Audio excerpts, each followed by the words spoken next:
Nati Roberts, que es nutricionista clínica y funcional. Bienvenida a Lodoc. Hola, ¿cómo están? Muy bien, muchas gracias. Yo sé que muchos de nuestros televidentes se están preguntando en este momento de qué se trata esa dieta Antiinflamatoria. antiinflamatoria.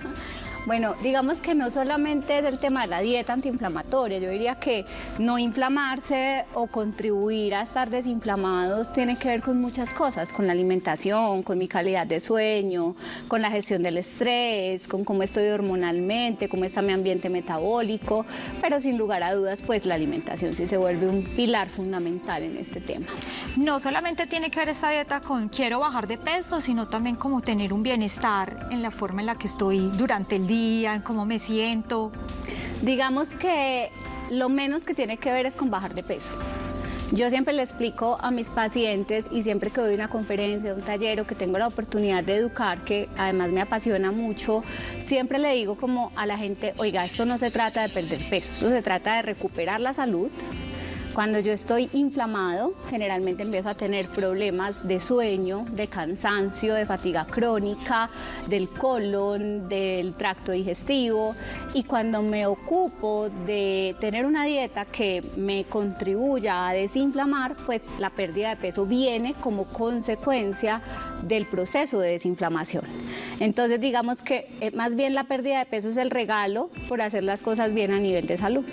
Bueno, es una dieta que es a mediano, a corto plazo, que tanto tiempo debe de tener un paciente implementado en su vida esta dieta. Pues mira, el estilo de vida antiinflamatorio, como te decía en un principio, es un estilo de vida. Si yo ya tengo una enfermedad crónica instaurada como una diabetes, una hipertensión arterial o una enfermedad tipo autoinmune, que empiezan en la inflamación, es decir, la inflamación es la puerta de entrada a todas las enfermedades. Entonces yo creo que lo primero que la gente debe entender es qué es la inflamación crónica, qué la produce y por qué debemos aplicar estos principios de alimentación antiinflamatoria para el resto de la vida. O sea, realmente estos principios bien aplicados te permiten tener una alimentación variada, equilibrada, rica, moderada y tener un estilo de vida saludable. ¿Cualquier persona puede implementar esta dieta o se requiere como de ciertos requisitos para implementarla? Yo diría que todos los seres humanos de la Tierra deberíamos comer con principios de dieta antiinflamatoria presentes en nuestra vida. ¿Listo?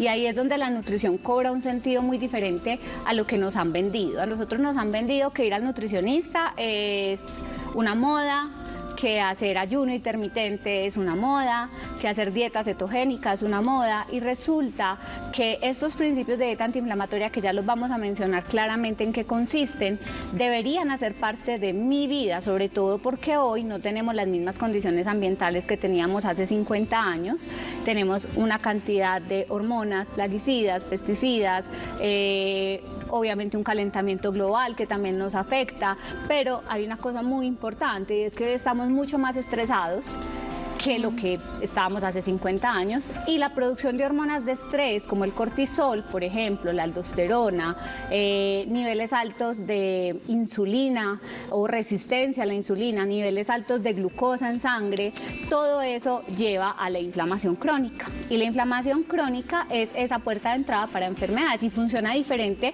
a cuando estás inflamado porque te caíste. La inflamación que se produce ante un accidente, un trauma, una caída, una fractura es aguda, y asimismo digamos que lo que busca es despertar el sistema inmune para que después haya una regeneración del tejido dañado. Cuando la inflamación se vuelve crónica, quiere decir que hay factores externos que están ingresando a tu cuerpo y que tu sistema inmune reconoce como dañinos o raros, ¿ya? Y ahí entonces entran las grasas de mala calidad, el gluten, la caseína, el azúcar, que empiezan a causar ese principio de inflamación crónica, y lo que hacen es mantener el sistema inmune como un ejército a punto de salir a una batalla. Todo el tiempo el sistema inmune está como así. Y a lo último lo que pasa es que el sistema inmune empieza a autoatacarte y de ahí nacen también las enfermedades autoinmunes. Entonces, si entendemos todo esto, diríamos, bueno, ¿cómo se debe comer para mantener mi sistema inmune tranquilo y para no inflamarme, para no llegar a esa cronicidad de la enfermedad, que es realmente lo que queremos. Y esas inflamaciones se pueden presentar en cualquier parte del cuerpo. ¿Y cómo hace un paciente para identificar, bueno, yo realmente no es que esté gorda, sino que estoy inflamada, por decirlo así? Exacto. Una de los motivos de consulta, digamos, más comunes, frecuentes y que tienen todo que ver con la inflamación crónica son las enfermedades del tracto digestivo. Entonces, un colon que no resiste casi nada, cuando los pacientes llegan a mi consulta generalmente ya llegan con la queja más grande es: todo me cae mal, todo me inflama, todo el tiempo tengo distensión, gases, dolor. Esa es una de los signos clínicos más claros de una inflamación crónica. Además, porque la mayoría de las enfermedades nacen en el intestino. Y aquí hay una cosa súper interesante, hay una cantidad de enfermedades neurodegenerativas ahora incluso en personas sanas, jóvenes.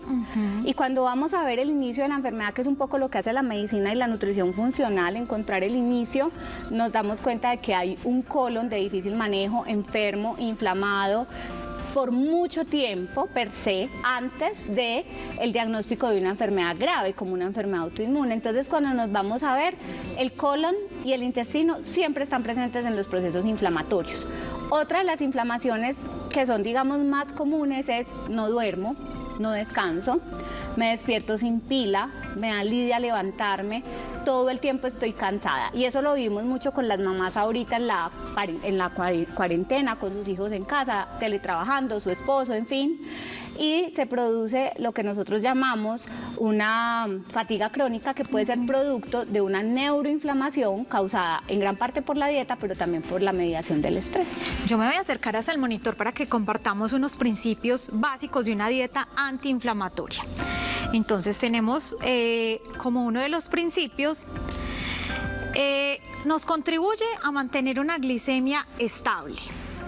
Esperemos que aparezca en pantalla. Nos contribuye a mantener una glicemia estable, equilibrio adecuado entre el consumo de omega 3 y omega 6. Sí. Vamos con el siguiente. Antioxidante. Además, contribuye a la detoxificación y depuración de los órganos principales. Esos son los 4 principios básicos de la dieta antiinflamatoria. Entonces, se los voy a explicar muy resumida y muy rápida, pero de una forma que seguramente a ustedes allá en sus casas les va a quedar sonando. Entonces, cuando hablamos del equilibrio de la glicemia, nosotros siempre que consumimos cualquier alimento, especialmente los que tienen que ver con carbohidratos o azúcares, 2 horas después del consumo se eleva la glicemia en sangre, ¿ya? Y eso es importante porque el cerebro y el hígado y el corazón y la retina dependen de glucosa. Entonces, digamos que la energía para que estos órganos trabajen depende de ese consumo de glucosa. Pero cuando yo estoy crónicamente inflamado, cuando yo me excedo en el consumo de carbohidratos, pan, voy a explicar carbohidratos, pan, galletitas, tostaditas, heladito, torticas, azúcar, miel, panela, agua de panela, que es muy común en nuestra región. Entonces, lo que empieza a haber es un exceso de glucosa en sangre. El páncreas, que es el órgano que produce la insulina, que es esa hormona que va a ir a regular esos niveles de glucosa en sangre cuando están muy elevados, pues digamos que nos dieron una cantidad de insulina para toda la vida. Nosotros nos dijeron, mire, esta es la insulina, el páncreas la administra y usted va a ser encargado de que esa insulina a usted le dure por toda su vida. Entonces, entre más consumo de carbohidratos yo tengo en mi dieta, más se segrega insulina. El páncreas lo que hace es soltar insulina y soltar insulina. Cuando los niveles de insulina están muy altos en sangre, quiere decir que muchas veces ya como lo que dicen por ahí, todo en exceso es malo, cuando se libera mucha insulina se crea una resistencia y ya la glucosa no funciona a esa cantidad de insulina segregada por el páncreas. Entonces, ¿qué pasa? Cuando esa glucosa está muy elevada, tenemos 2 riesgos. Uno es sufrir de diabetes a largo plazo. ¿Por qué? Porque se acaba la insulina. Y por eso no la tenemos que aplicar, que es una insulina, una diabetes tipo dependiente de insulina. Y eso es un riesgo grandísimo porque una diabetes, el que es diabético, pues dicen que la diabetes es para toda la vida. Yo he visto pacientes revertir de diabetes con una vida supremamente juiciosa, pero no es lo común. Entonces vas a tener una cantidad de de retos en tu vida y vas a tener de base una inflamación. ¿Listo? El segundo concepto que dice que ojalá podamos encontrar un balance entre el consumo de grasas omega 3 y omega 6. Hace poco veía yo en una revista de investigación internacional y decían, si la gente pudiera entender que el azúcar te mata y las grasas te salvan, cambiarían muchas cosas de la medicina, porque toda la vida le hemos echado la culpa a las grasas. Entonces es que las grasas, el colesterol, las grasas, pero lo que tenemos que entender es que las grasas son fundamentales en el proceso de producción hormonal y que lo que tenemos que buscar son unas grasas de buena calidad. Nuestra dieta occidental, los colombianos específicamente, somos muy expertos en consumir grasas de tipo omega 6, que son inflamatorias. Bueno, te voy a invitar a una pregunta de uno de nuestros televidentes porque están como muy ansiosos con este tema. Una de las preguntas que nos escribe una de nuestros televidentes, ella es Ana Isabel Medina, nos pregunta, algunos nutricionistas recomiendan la leche de almendras, pero esta viene con mucho azúcar y también me cae pesado. ¿Por cuál puedo reemplazarla? A ver, uno de los principios de dieta antiinflamatoria tiene que ver con el consumo de los lácteos, específicamente por una proteína que se llama caseína y que causa inflamación a largo plazo. La medicina convencional siempre nos enseñó que la leche era necesaria para cubrir los requerimientos de calcio, pero hay alimentos que son menos inflamatorios y que tienen más cantidad de calcio que la leche. Y digamos que siempre cuando le decimos a nuestros pacientes cambiemos la leche de vaca, pues la primera opción es almendras. Pero también hay pacientes como esta televidente que tiene cierta resistencia o alergia o intolerancia a las almendras. En ese caso hay muchas opciones. Está la leche de coco, que yo siempre recomiendo, si va a ser una leche de coco en polvo, que ya las venden también y son muy ricas, que sean libres, ojalá, de maltodextrinas. Eso es muy importante. O si va a ser una leche de coco líquida, que ojalá no sea bebida de coco, sino leche de coco, que realmente es la extracción pura de toda la grasa y de todo el contenido de nutrientes que tiene el coco. Y otra opción que conocí, de hecho, hace poco, porque no había conocido una que supiera rico, y eso es muy importante. Para que haya adherencia, pues tenemos que buscar opciones que sepan rico. Hay una leche muy rica que es con proteína de arveja, es totalmente vegana, entonces cada vez hay más opciones. La leche de arroz también es una buena opción, y si tienes o no tienes, digamos, intolerancia al gluten, también podríamos usar una buena leche de avena, que es muy importante también. Bueno, esto es un tema que hay como mucha tela por cortar. Prometemos tenerla en una próxima oportunidad. Gracias por venir a Lodoc. A ustedes los invito a un pequeño corte de mensajes institucionales y ya regresamos con la sección del doctor Hernando Elí.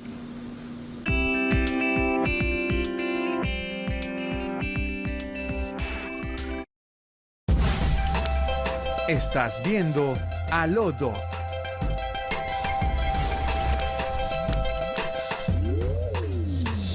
Exclusivamente suyo sin cumplir con los requisitos. Para hablar de propiedad de un nombre comercial hay que cumplir requisitos. El mínimo es inscribirlo ante la Superintendencia de Industria y Comercio.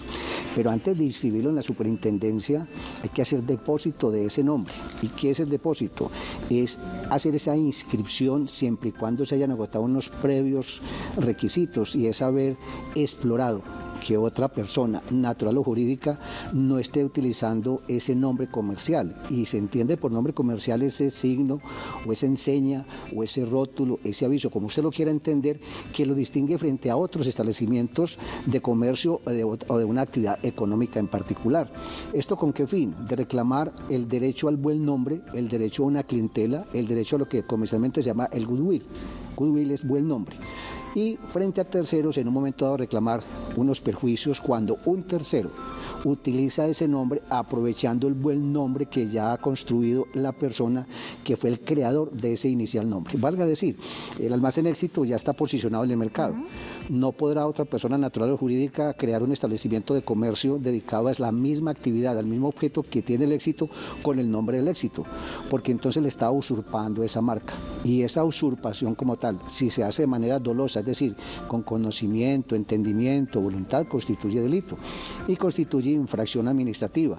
La Superintendencia de Industria y Comercio puede intervenir, no de manera oficiosa, pero sí a solicitud de parte, sería el Éxito como persona jurídica quien haga una demanda tienda ante la superintendencia para que se active la investigación administrativa correspondiente y se sancione a ese nuevo comerciante, persona natural o jurídica, que está usurpando el nombre comercial ya establecido Almacenes Éxito.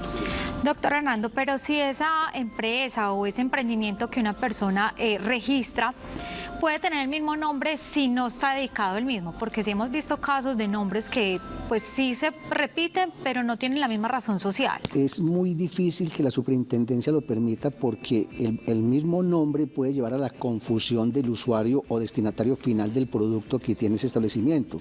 Si bien el objeto puede ser diferente, valga decir, carnicería, pongámosle un nombre, Buen Rincón, y otra tienda se nombra también Tienda El Buen Rincón, pues pareciera que son diferentes respecto del objeto, pero un consumidor podrá en un momento dado entrar en confusión y creer que le está comprando a una misma persona que es propietaria de dos tipos de establecimiento, carnicería y tienda. Entonces va a entrar una pelea jurídica, una litis, para desgastar la justicia sin necesidad. De ahí entonces que por eso se necesita hacer la exploración previa antes de hacer ese depósito de ese nombre comercial en la Superintendencia de Industria y Comercio para reclamarlo como suyo. Ahora, puede haberse creado un establecimiento de comercio o de una actividad económica en particular con un nombre, pero si ese nombre se deja de usar, se pierde el derecho a usar ese nombre y un tercero podrá entrar a ocupar ese espacio, esa enseña, ese nombre, ese rótulo, ese aviso, como usted lo quiera llamar. ¿Y cuánto tiempo debe durar esto? Esa discrecionalidad del intérprete de la norma, dejar de usar. No se requiere que sea un día, 8 o 20 días, un año, 2 años. Se requiere que ese dejar de usar sea producto de no desarrollar la actividad que se creó para utilizar ese rótulo, esa enseña o ese nombre. Se cesó, se terminó la actividad comercial, la actividad económica. Eso es dejar de usar el nombre. Puede que siga existiendo en las facturas, en la contabilidad, pero si no se desarrolla el objeto social, se está dejando de usar ese nombre comercial y otra persona entonces podrá reclamar ese derecho porque aquel que lo tenía en principio dejó de usarlo a través de la actividad desarrollando el objeto social de su empresa o actividad económica. Siendo así, entonces, en ningún caso, si no existe una autorización de la persona dueña de ese nombre comercial, no lo puede utilizar. No, la persona que cumple con los requisitos de ley, de hacer la solicitud, hacer la exploración, pagar los impuestos, pagar los trámites, hacer ese depósito, hacer ese registro, esa persona ya adquiere el exclusivo uso y goce de ese nombre y como tal se convierte en un derecho y hace parte de su patrimonio. En un momento dado esa persona puede vender su establecimiento de comercio y dentro de esa venta, en ese englobe, se lleva también el buen nombre y se lleva esa enseña o nombre comercial. Yo le puedo vender a usted el nombre que se llama Tienda del Descanso y yo le vendo no solo la tienda con esos insumos que tengo allí, sino que le vendo la tienda con ese buen nombre.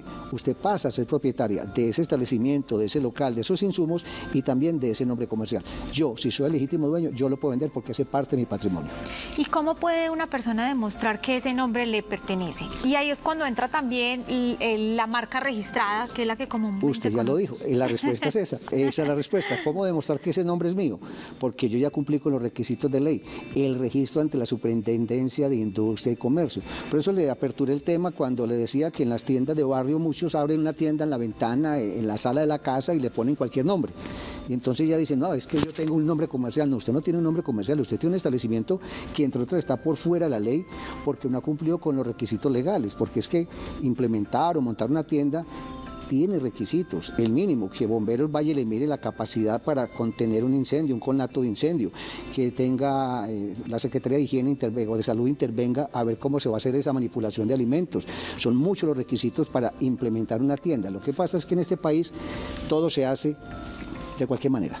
Yo le invito para que veamos la siguiente pregunta de uno de nuestros televidentes, muy ansioso por conocer este tema de el nombre comercial como propiedad. Entonces Horacio Soto nos escribe, ¿puedo vender mi nombre comercial? Sí, perfectamente, hace parte de su patrimonio, por eso ya cumplió con los requisitos. Lo puede vender siempre y cuando esté legalizado, porque yo no puedo vender lo que ilícitamente estoy utilizando. Y cuando hablo de ilícitamente no necesariamente constitutivo de delito. Cuando hablo de ilicitud, o mejor, ilegalidad, el término correcto es ilegalidad.